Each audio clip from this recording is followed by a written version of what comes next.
Hindi makasama mo, ikaw mismo. Saka kay, ano po, yung dinapo sa Ilocos. Kami po yung nagdala doon sa Delta Gate, hangar sa Pasay. Yung 5 maleta po na dinala doon sa Ilocos, na dinala ni Sergeant Tobe at saka ni Boss Saldi.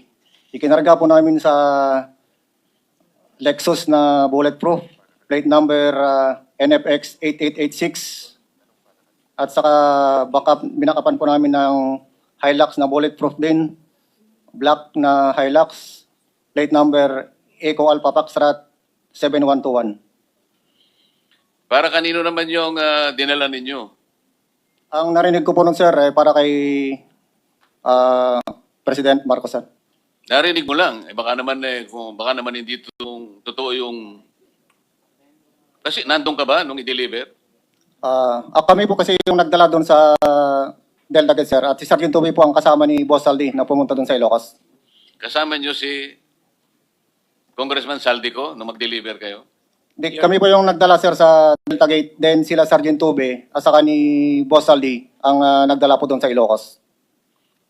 Mr. Chair, saan sa Ilocos? Your Honor, ako po si Belnard Tube.